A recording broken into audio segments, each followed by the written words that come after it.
I want to say something that might sound provocative at first.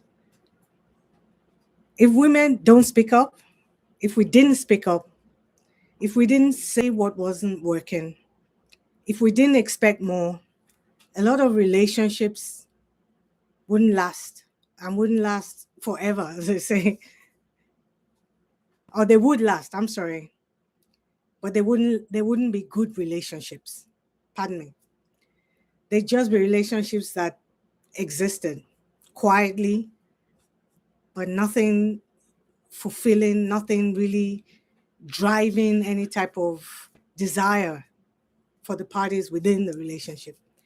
And before you tighten up, I'm not bashing men. This is not what I'm doing here. I love them.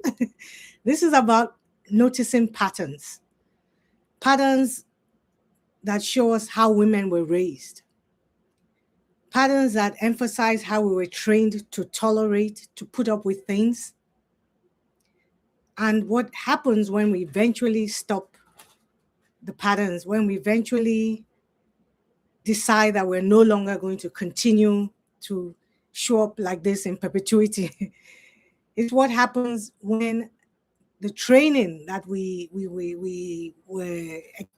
experienced wears off, or when we deliberately shed it.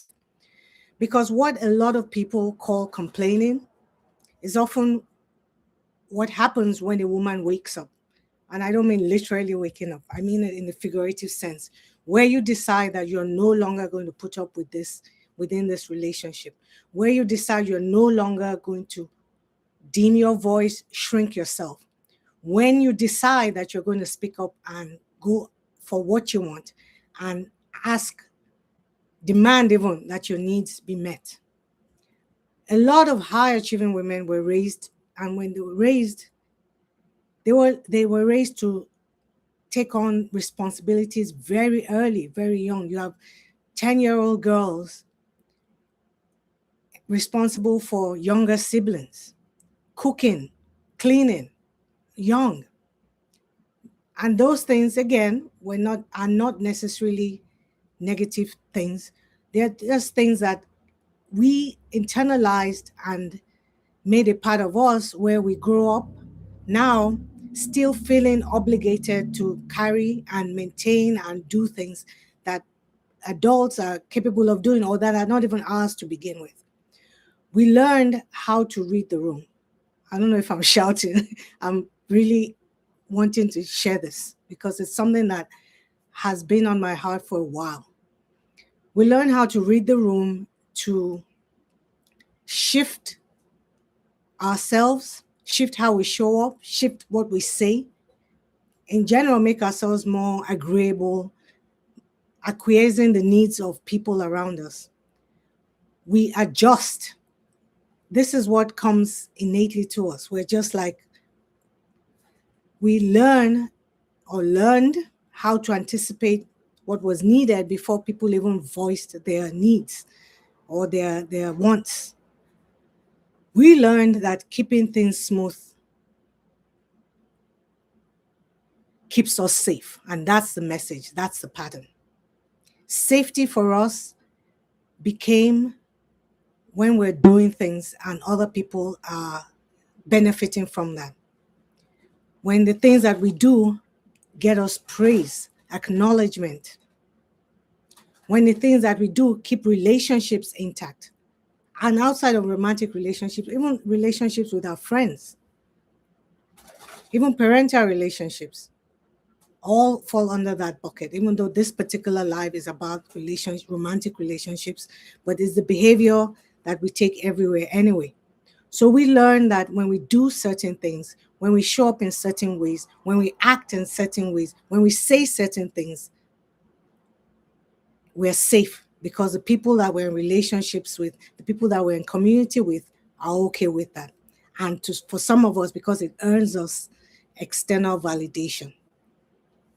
So all of this becomes where we start to become low maintenance people who just seek to give, people who seek to manage the environment, people who seek to just make sure the people around them are okay. And in doing that, you're sacrificing, forfeiting, you're letting go of your desires. Because trust me, you are not doing both. One gives rise, one, when you're doing one, you're doing it's at the cost of the other. When you're trying to be easy, to be around, to be with, it means that you're sacrificing what you want, because you were not created to be an easy person in that sense, where everything everybody says resides or resonates with you and is okay with you. We became low maintenance women who almost took anything, who don't ask for much, who make excuses for the people that we're in relationships with. And for a long, long, long time, it worked. I remember hearing back then, and I'm going to be a little bit vague just for reasons of privacy. I was around a group of women who would always boast about how long they've been in their relationships. And I knew that those relationships were forged with craziness, where there were periods where there was no communication, where they didn't even know where their significant other was or where the partner was, where they were crying, there was a lot of turmoil. But the fact that you can say you were in a relationship for 20, 30 years and feel that that earns you some special accolade, because part of what society says is that your value comes from being keeping a man and being doing the things to keep him and keep it going and all of that nonsense, that rubbish that we've been perpetuating, some of us anyway. um, so that scenario is one in which they're saying that we've been together for 20 years, or I've been married for 30 years, or I've been in this relationship for 25 years. It works, but within that 25 years was maybe it has been 5 years of what we would say was an exemplar of what a relationship should be like. So when I say it works for a long time, that's what I mean. When you hear those 30 years together and peace and don't say anything, more often than not, I'm going to say this is why. Because she's become someone who has basically given up her rights to find fulfillment, connection, desire, and all those things for the sake of saying that, for bragging rights of longevity over quality and needs being met. So it works until it doesn't work. And then when it doesn't work, what happens is something changes. And the change is not because you want to just be difficult and you suddenly just like, oh yeah. It's really because you just want to stop, or I shouldn't say just, you want to stop disappearing. You have come to the decision, because all of it is decisions, the choice to stay, or the decision to stay, the decision not to stay, the decision to ask for your needs, the decision to be low maintenance and not ask for your needs and pretend even that you don't have any needs. It's a choice, a decision. So the decision she's making at this point, where it no longer works, is that I don't want to disappear anymore. And I've noticed that the effort is not mutual. It's been one-sided, and I no longer want to be in this relationship by myself. The care, all of it hasn't been balanced. Expectations flowed one way, and as long as, everything just kept going the way it was, nothing was ruffled. And so when she names it, when she calls it out, as we like to say, guess what the response is? You're complaining, you're nagging, or even you're watching Oprah and you become a feminist and all those different things.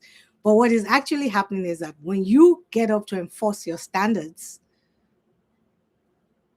it comes at a price.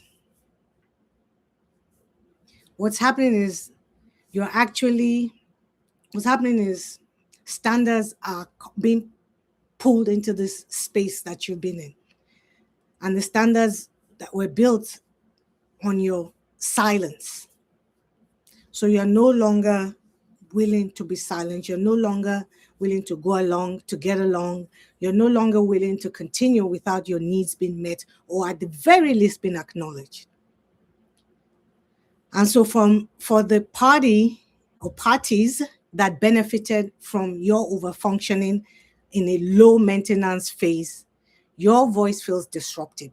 Your voice feels like you're complaining and you're nagging. And it sounds like you're changing. You haven't changed. You just made that choice, that decision. I'm not doing this anymore. And it almost feels like you're asking for too much. It almost feels like something is being taken away, but nothing is being taken away. You're just no longer willing to be quiet. You're no longer willing to fill those gaps. And that, lady, gentlemen, is what many people struggle with. Many people struggle with. In fact, an article that I saw was the males were saying, and they were quite agreeable around it, it was no contention, that if their partners hadn't said this wasn't working, they would have no idea that it wasn't working, because as far as they were concerned, it was. And so that really even cemented what I'm saying, that when the woman starts to when the woman starts to speak up for herself in a relationship, it's often viewed as complaining. And when she doesn't, for all intents and purposes, the other party in the relationship thinks it's working. So the truth most people avoid, as I wrap up, is that some people, some relationships, many relationships, I want to say, if you look at the stats on divorce and breakups and all that, majority of the relationships that last do so because one person, typically the woman, is carrying the weight and saying very little or nothing at all. So when a woman finally expects the same level of love, of care, of attention, of all the different things that we do, of effort, of responsibility that she's been given for years and years and years and years and years, can I say years more? That doesn't feel like partnership to the other person. It feels like the loss of comfort. It feels like a disruption in a system that's been working, but working for only one person.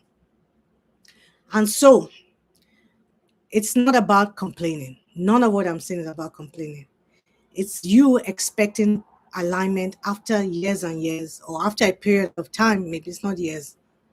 It's you asking the questions. Why am I the only one adjusting? Why am I the only one giving? Why am I the only one putting the effort? Because as high achieving women, with the programming that we've been conditioned to receive, or with the programming that we've received and the conditioning that we've been under, this is what happens. We just start immediately taking on the responsibility of managing a relationship and being in a two-person relationship, but being the one person carrying the responsibility for both. It's about asking questions like, why am I the only one adjusting? What why does having a relationship come at the cost of my silence? Why does it require me not to say anything? Why does staying together mean that I stay small, quit myself, shrink, disappear completely in my own life? These are not unreasonable questions. They're questions that I would love for more and more of us to be asking. And that's the premise of the work that I do. When I say you become an unperformed woman who no longer tolerates or who no longer wants to exist in spaces where you can't be yourself, where you have to shrink, where you have to manage needs and expectations, where you're doing for everybody else at the cost of who you are, the desires of your soul, who you were created to be, the things that light you up and the things that excite you. So these questions are not unreasonable or problematic, or questions that make you seem like you're complaining. They are honest questions, questions that you need to start asking.